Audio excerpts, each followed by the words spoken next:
2 సంవత్సరాల ప్రభుత్వ పనితీరు, 2 సంవత్సరాలుగా ప్రజలకు ఏమి చేయలేని స్థితిలో ఉన్నటువంటి ప్రజల పక్షాన ఉండి కొట్టాలనేటువంటి టీఆర్ఎస్ పార్టీ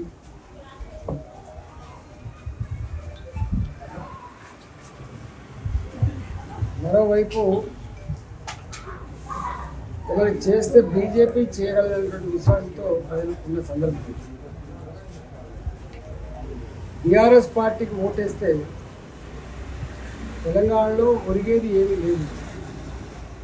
నేను చెప్పడం కంటే గతంలో ఇప్పుడు ఎవరైతే మాజీ మంత్రులుగా మాజీ ముఖ్యమంత్రులు ఉన్నారో వాళ్ళే చెప్పింది, కత్తి కాదు నెత్తి కాదు వాళ్ళ చేతులు ఏమి లేదు, వాళ్ళ ఓటేస్తే అది ముట్టుకుంటూ వేసినట్టు అని చెప్పేది కాదు. బీఆర్ఎస్ పార్టీ కేంద్రంలో లేదు, రాష్ట్రంలో లేదు. ఇప్పటికే టీఆర్ఎస్ పార్టీ పరంగా ఉన్న ఎమ్మెల్యేలు స్వయంగా మాట్లాడుతున్న మాట ఏంటంటే, ఇక్కడ ఉన్నది కాంగ్రెస్ ప్రభుత్వం, అక్కడ ఉన్నదేమో బీజేపీ ప్రభుత్వం, మాకు ₹1 కూడా పనిచేసే ఆస్కారం లేకుండా పోయింది, ఇంకా 3 ఏళ్ళు ఎట్లా బతకాల్లో ఎట్లా ప్రజలు మెప్పించాలని చెప్పి వాళ్ళే అంటున్నారు.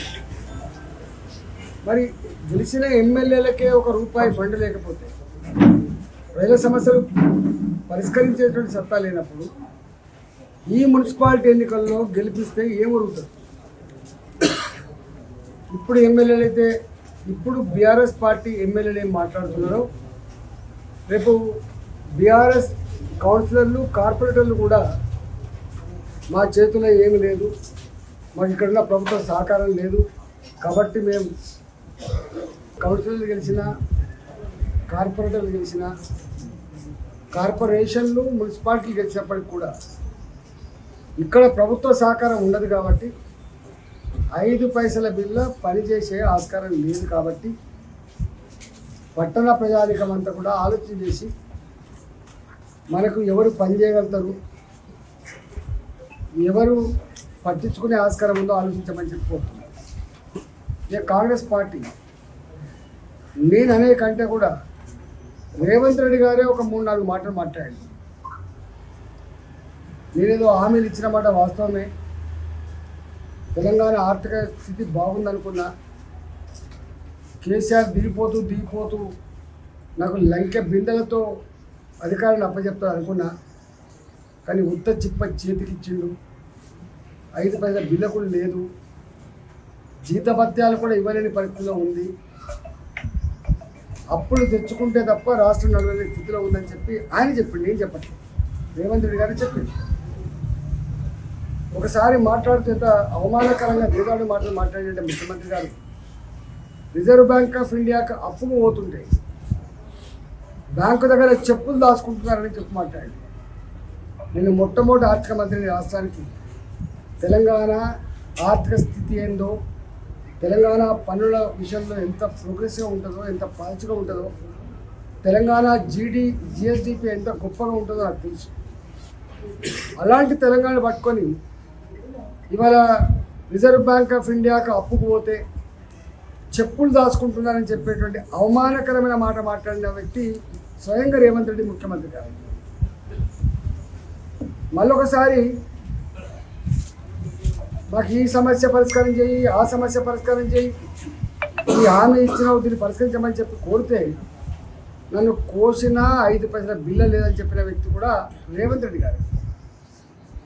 కేవలం మొన్న గ్రామ పంచాయతీ ఎన్నికలు ఇష్టంతో పెట్టినే కాదు, గ్రామ పంచాయతీ ఎన్నికలు పెడితే ఒక 3-4 వేల కోట్ల రూపాయలు 15th ఫైనాన్స్ కమిషన్ నిధులు వస్తాయి కాబట్టి, ఆ నిధులు వస్తేనే సఫాయిలకు జీతాలు ఇస్తారు కాబట్టి, ఆ నిధులు వస్తేనే కరెంటు బిల్లు కడతారు కాబట్టి, ఆ నిధులు వస్తేనే పాత బిల్లులకు పేమెంట్స్ వస్తాయి కాబట్టి పాలక మండలి మీద ఇంట్రెస్ట్ లేదు వాళ్ళకి, ఆ డబ్బు మీద ఇంట్రెస్ట్ ఉంది, ఎన్నిక జరిపించింది. కాంగ్రెస్ పార్టీకి ఓటేస్తే ఈ మున్సిపాలిటీలు ఈ కార్పొరేషన్లు వల్లకాడు తప్ప ఇంకోటి కాదు. ప్రజలకు నమ్మకం ఏముంది? ఏమన్నా కేంద్ర ప్రభుత్వం అమృత నగరాల కింద కానీ స్మార్ట్ సిటీస్ కింద కానీ డిక్లేర్ చేయగలిగితే, రికగ్నైజ్ తెచ్చుకోగలిగితే, ఎవరికి డబ్బులు వస్తే వాటితో నడుపుకోవచ్చు అని చెప్పి అంటారు. కాబట్టి ఈ స్మార్ట్ సిటీస్ అమృత నగరాల పథకాన్ని తేగలిగేటువంటి సత్తా భారతీయ జనతా పార్టీ ఇంటికి మాత్రమే ఉంటుంది కాబట్టి, భారతీయ జనతా పార్టీ కేంద్రంలో అధికారంలో ఉంది కాబట్టి, మోడీ గారి సహకారం ఉంటేనే వచ్చే ఆస్కారం ఉంది కాబట్టి మీరు భారతీయ జనతా పార్టీకి కమలం పువ్వు గుర్తుకు ఓటేయండి. ఇవాళ మున్సిపాలిటీలను అభివృద్ధి చేయడంలో మా పాత్ర ఉంటుందని చెప్పి హామీ ఇస్తాం. మీరు ఆలోచన చేసుకోండి. ఇప్పటికే దేశం మొత్తంలో